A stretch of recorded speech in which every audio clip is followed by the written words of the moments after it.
So this is going to be another movie review. This one's called Defending Your Life, 1991. Giving this 1 out of 5 stars. I hated this flick.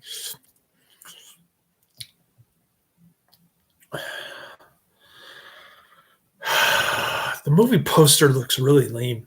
It says the first true story of what happens after you die, and then it has the same road sign as the DVD menu. Judgment City, just minutes away, turn left.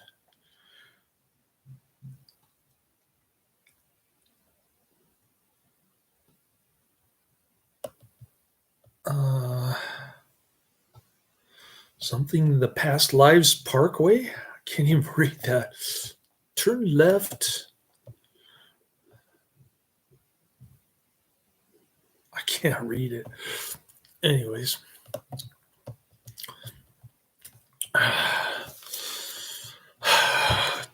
1 out of 5 stars. This one's a real stinker.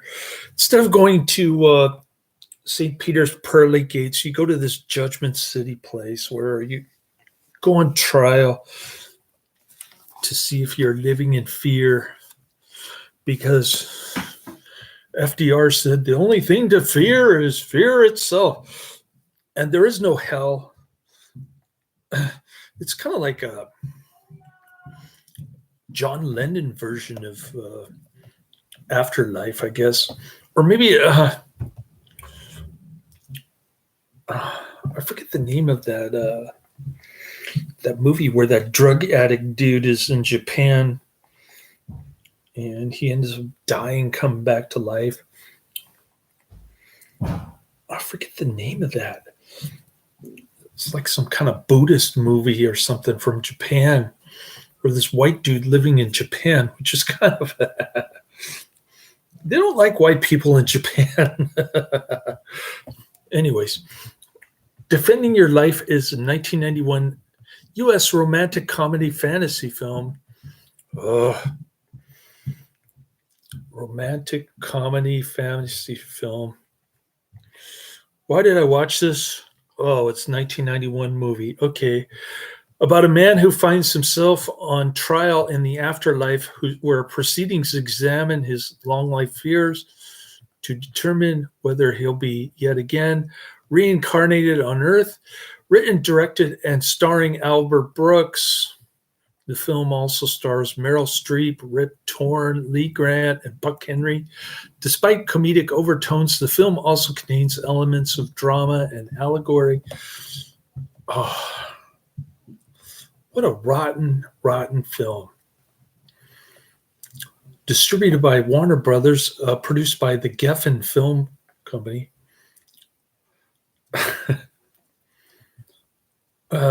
In other words, it's a lamestream movie. Release date, March 22nd, 1981. Running time, 111 minutes. Language, English. Box office, 16.4 million. Not bad, but not great.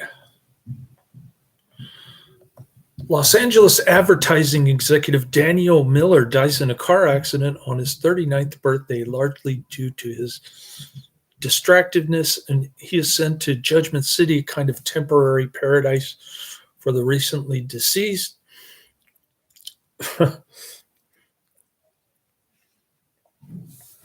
It's like a purgatory heaven place, I guess. I don't know. The city is a waiting area staffed by all-knowing and efficient but largely condescending bureaucrats. Yeah, it reminded me of going to family court, man. Oh, I start having nightmares watching this. Anyways, who having themselves moved on to their current new universal phase, mostly seem to gingerly look down on the new arrivals. Yeah, they're like a bunch of conceited librarians. They got like 54% brain capacity or something. I don't know. The new arrivals who will have their lives or more recent lives on earth judged over a week long or so hearing, each before two judges. Oh man, this was painful to watch. Why does anybody like this kind of Hollywood crap? Amenities and activities are provided, from delicious calorie-free all-you-can-eat buffets to bowling alleys and comedy clubs. So Meryl Streep is just so psyched out because she can eat as much as she wants and she won't gain any weight. Wonder what Meryl Streep looks like now. She probably looks like a hideous witch. Daniel's defense attorney, Bob Diamond, explains that people from Earth use so little of their brains that they spend most of their lives functioning based on their fears. Okay. This film is frustrating. If the court determines that Daniel has conquered his fears, he will be sent on to the next phase of existence. So going to the nirvana or whatever it is, I guess you call it nirvana. It's no longer based on punishment or how many sins you committed, how many sins you were forgiven for, how many times you went to church. None of that really comes to play in this. It's all about, were you a fearful creature who was using only 3% of its brain? The next phase of existence is Nirvana place, where he will be able to use more of his brain and thus be able to experience more of what the universe has to offer. He's going to be in tune with the universe, just like the perfect Buddhist. Otherwise, his soul will be reincarnated on Earth to live another life in another attempt at moving past his fears. Is Albert Brooks Buddhist? I think I like the Japanese drug addict movie better than this one. I can't remember the name of that movie, but it was great. During the procedure,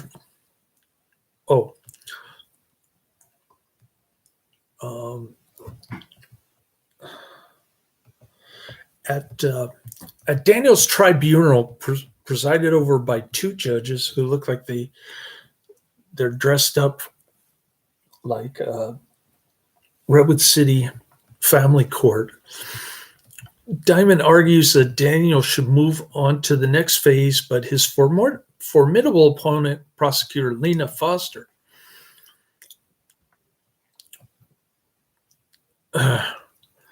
Diamond is played by Rip Torn. Lena Foster is played by Lee Grant, who was in Airport 77.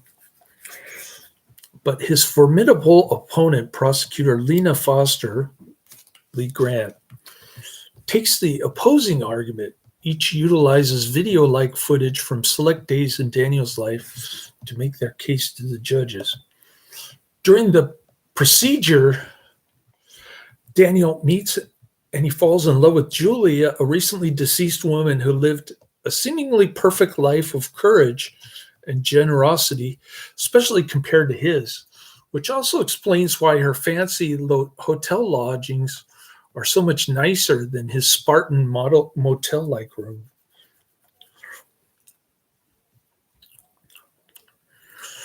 Following each day's proceedings, Daniel and Julia spend time exploring Judgment City, including the Pavilion of Past Lives, hosted by a version of Shirley MacLaine. Oh, I forgot to put her name in this.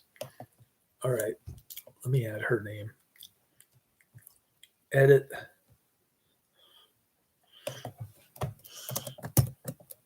Shirley MacLaine.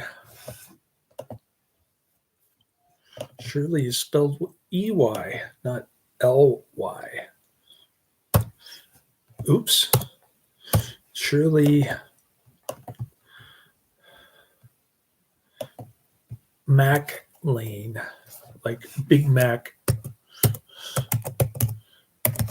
There we go. Shirley MacLaine, who was in The Apartment, right? She was good in The Apartment. I didn't like her so much in this one. When they're in the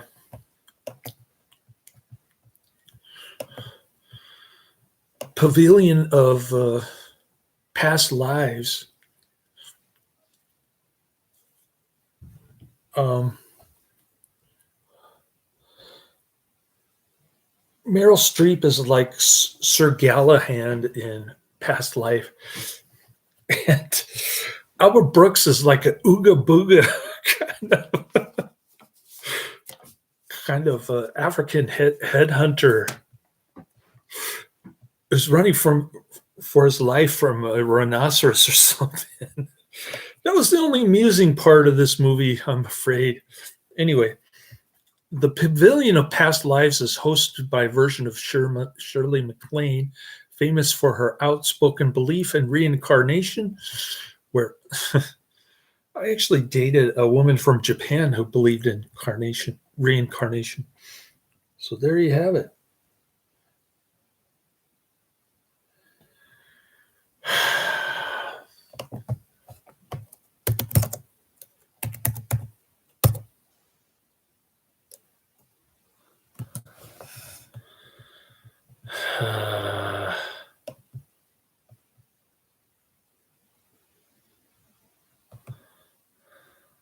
Oh, I remember the name of the Japanese movie now.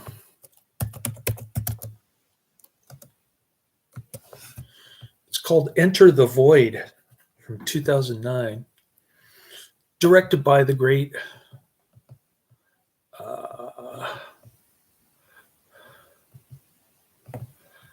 who's the director? Oh, Gaspar Noé. I love Enter the Void. I would say skip this movie and watch Enter the Void.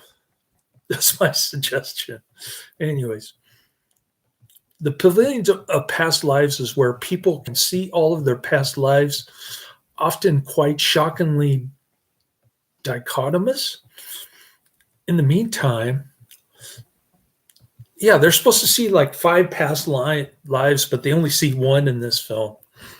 I don't get it. Anyways, in the meantime, things do not go well for Daniel. Foster shows a series of episodes in which Daniel never managed to overcome his fears, as well as various other bad decisions and mishaps, while Diamond vigorously attempts to portray Daniel's actions more positively, sometimes praising his client's restraint and thoughtfulness.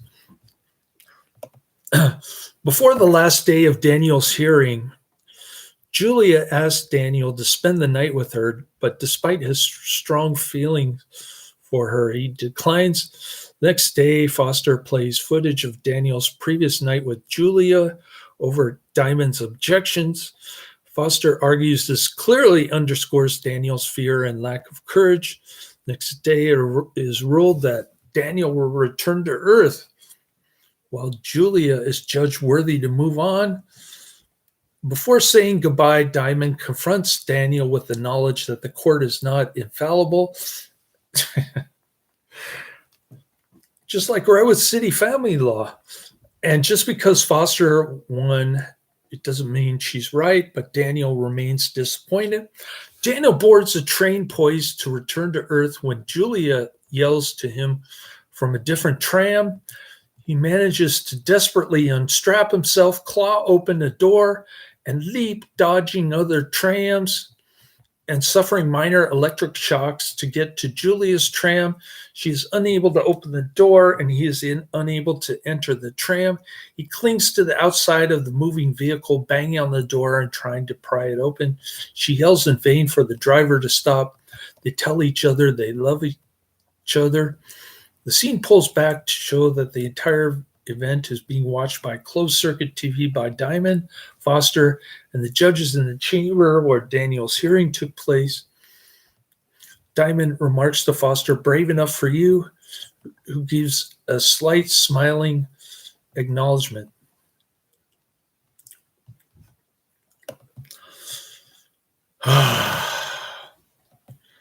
And that is the so-called plot of the movie. Shirley MacLaine has a cameo appearance. I just put her name in the description and the tags. Thank you very much, Mr. Movie Reviewer Extraordinaire. I just saw Adrian make some comments on my Deep Star 6 movie review. Adrian is familiar with Deep Star 6, and I'm about to review the much anticipated Demons 2. Lamberto Bava, Dario Argento. This is going to be fun, Demons 2. I think I'm going to just skip my afternoon nap and just watch Demons 2, and then hopefully I'll finish Captured in Chinatown, an alpha video, which looks pretty bad. Brooks worked on the story for over 2 years. I wanted the equation to be non-religious, non-heaven-like afterlife. He said, oh, just like John Lennon. And I think the most interesting thing about the movie is what it says about Earth. Self-examination got a bad rap from all the yuppies turning inward. I think it's an important thing to do. An early draft of the script included a different ending where Daniel is sent back as a horse, but Brooks found himself gradually drawn into the love story aspect of the plot, and he rewrote it accordingly. Streep was announced for the cast in November 1989. Brooks explained, "I'm friends with Carrie Fisher, and they worked together in Postcards from the Edge, and we had dinner." Meryl joked and said, "Is there a part for me?" I said, "Yeah, right. I would have never thought of her because I thought she was so unapproachable, but she's remarkably approachable. She's so average, it's ridiculous and so funny." Brooks rewrote this part for Streep. Comedy is rhythms, writing is rhythms. He explained, if you're writing and you have a specific person in mind, the imitative part of you copies that person a little bit, and you get closer to that person's rhythms than your own. Filming began on February 12, 1990. A January 1990 news release described the plot as a fantasy about overcoming fears, where Streep and Brooks play people who are separately on trial. But further details about the plot were not released publicly.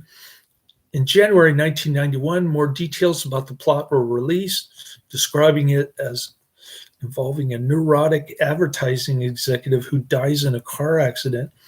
And then he must defend his earthly actions before a kind of reincarnation review board.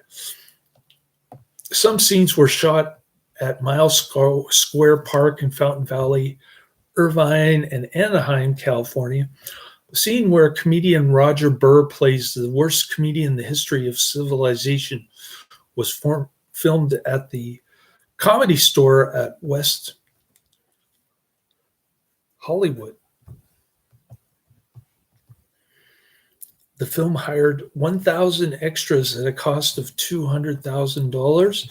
The film was released on March 22nd, 1991. The film received mostly positive reviews from critics. In other words, it was a lamestream film. And it holds a 98% rating average on review aggregator Rotten Tomatoes based on 40 reviews with a weighted average of 7.8 out of 10. Variety called it an inventive and mild bit of whimsy in which Brooks has a little fun with the Lilium idea of being judged in a fanciful afterlife, but he doesn't carry his conceit nearly far enough.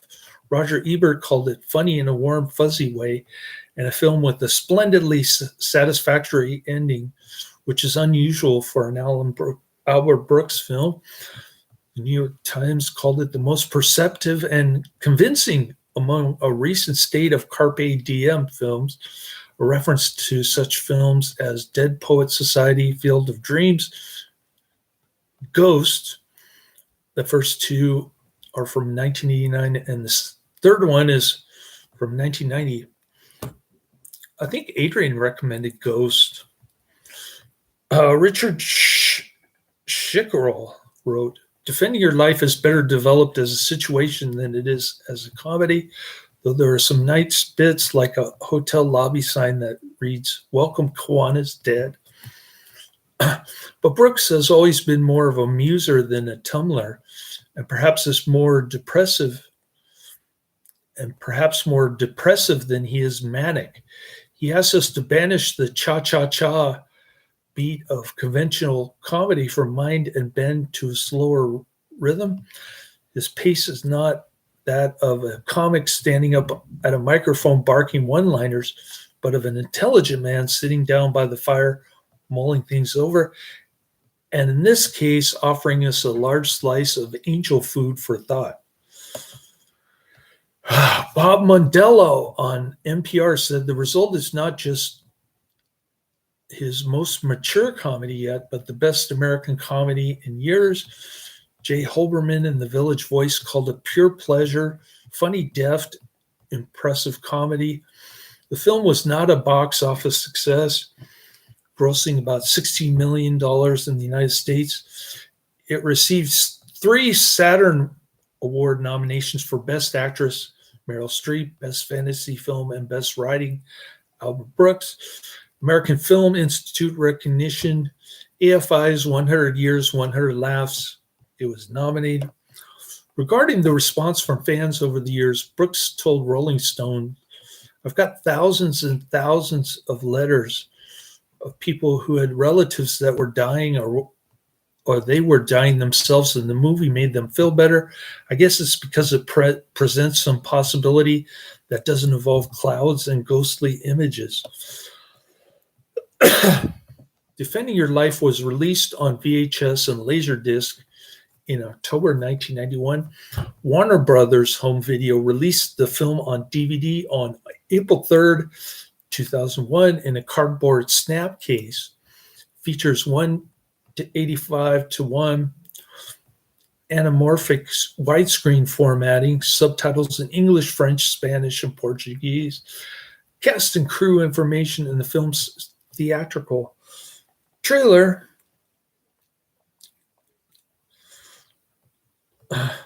The cast and crew information was kind of funky on my DVD player because it was selecting 2 actors at once, and it wouldn't let me scroll down all the way to the bottom.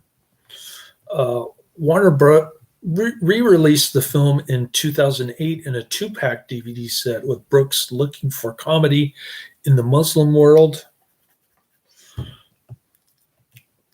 In December 2020, Warner Archive Collection re-released the movie on DVD, as well as in December 2020, the Criterion Collection announced that Defend Your Life would join Brooks' previous film, Lost in America, as part of its esteemed film library on Blu-ray and DVD to be released March 30th, 2021, featuring a new 4K restoration supervised by Brooks himself.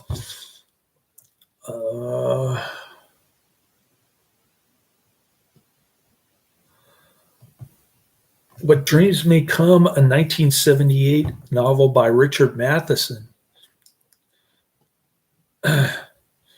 Richard Matheson.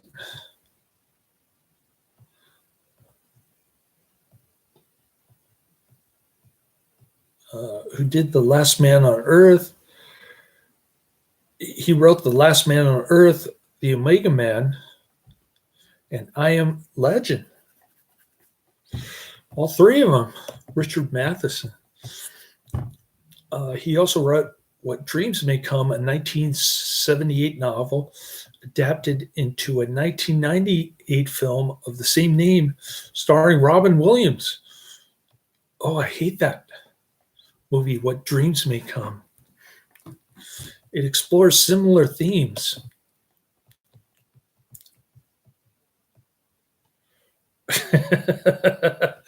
Karate Man's in the chat room. Hey, Karate Man, you miss British Crumpet Man. He's trying to hit on me. He's calling me Mr. Handsome, and he's telling me it's nice to hang out with a man. I guess he must be getting desperate over there in Great Britain, munching on his crumpet. Anyways, I told him I'm not gay, but I'd appreciate it if he'd find me a third wife. Karate Man says, "Are you defending your life from ever watching this movie again?" Yeah, I'm watching it so you don't have to watch it, Karate Man. Not that you ever would, even if I didn't mention it.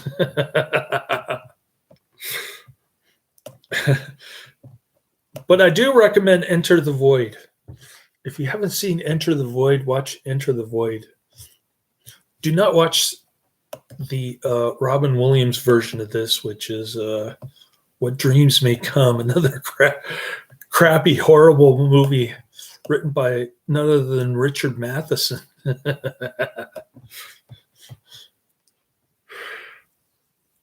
I guess he's from Great Britain, since his name is British Crumpet Man. And he only goes in the chat room on Saturday mornings, which is probably Saturday night your time. You're probably asleep, catching some Z's while British Crumpet Man is in the chat room. Anyways, good to see you, Karate Man. I'm going to watch Demons 2. I'm going to take some supplements on an empty stomach. And yeah, where did he come up with this name, British Crumpet Man? So, what a crazy name, huh?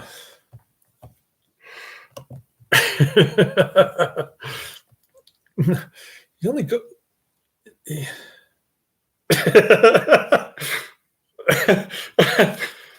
Karate Man says British Crumpet Man 2, the Avenging Crumpet. I never tried British Crumpets.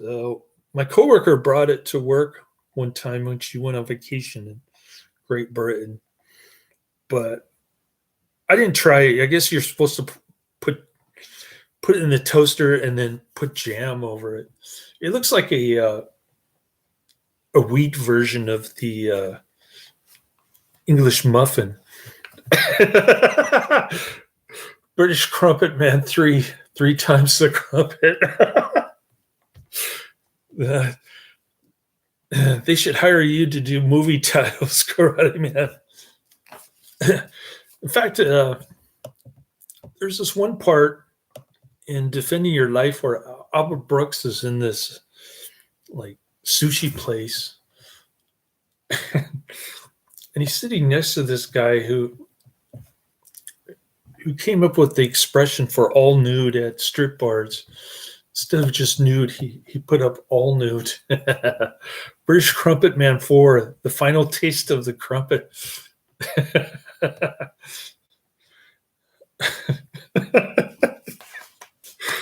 How about Rambo 10?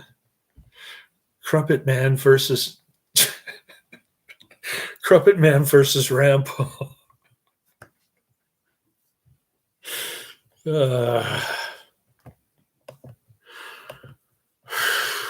Well, my video's up over 29 minutes. Karate Man decided to show up in the chat room, but only because it's 3 p.m. here on the left coast of the United States. And I'm going to watch Demons 2 now. I'm not really super tired to take a 20-minute nap. So I'm just going to keep charging with these movie reviews. Get them in. Laters.